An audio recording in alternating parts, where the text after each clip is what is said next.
দেখো একটা প্রশ্ন, 160 মিটার লম্বা এবং 84 মিটার লম্বা দুটি ট্রেন যথাক্রমে 42 কিলোমিটার পার ঘন্টা এবং 30 কিলোমিটার পার ঘন্টা গতিবেগে একই দিকে যদি চলাচল করে, তাহলে কত সময় পরে তারা একে অপরকে অতিক্রম করবে।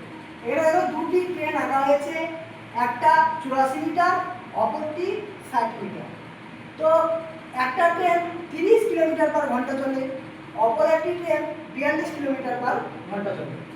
এবার এখানে দেখো দুটি ট্রেন একই দিকে যদি যায়, অর্থাৎ তাদের গতিবেগ যদি সমদিকে হয়, সেক্ষেত্রে ট্রেন দুটির যে গতিবেগ, সে গতিবেগের পার্থক্য বের করতে হবে, অর্থাৎ মাইনাস করতে হবে।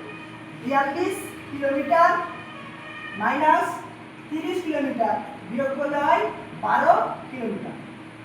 আমরা জানি যে 12 কিলোমিটার, তার মানে হচ্ছে যদি সেটাকে মিটারে আনি তাহলে 12,000 মিটার হবে।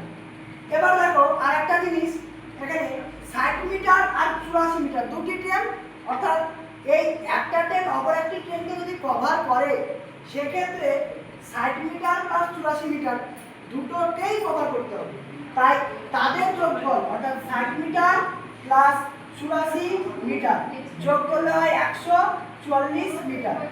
অতএব আমরা জানি যে 3600 সেকেন্ডে 3600 সেকেন্ড কেমন বলছি, 1 ঘন্টা, 1 ঘন্টা সমান 3600 সেকেন্ড। অতএব 3600 সেকেন্ডে ট্রেনটি যায় 12,000 মিটার। প্রশ্নে আমি পেয়েছি 144 মিটার।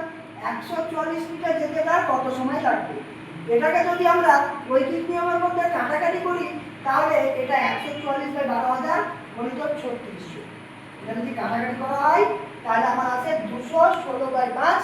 সেক্ষেত্রে আমি যদি এটা ভাগ করি, যেহেতু আমাকে এটা পূর্ণতে দিয়েছে, তাই এটা ভাগফল দাঁড়ায় আমার 43 পূর্ণ 1/5। যেহেতু এখানে দশমিকে কোনো অ্যান্সার নেই, পূর্ণতে আছে এবং পূর্ণতে অ্যান্সার মিলেছে, তাই এটা হবে সঠিক অ্যান্সার।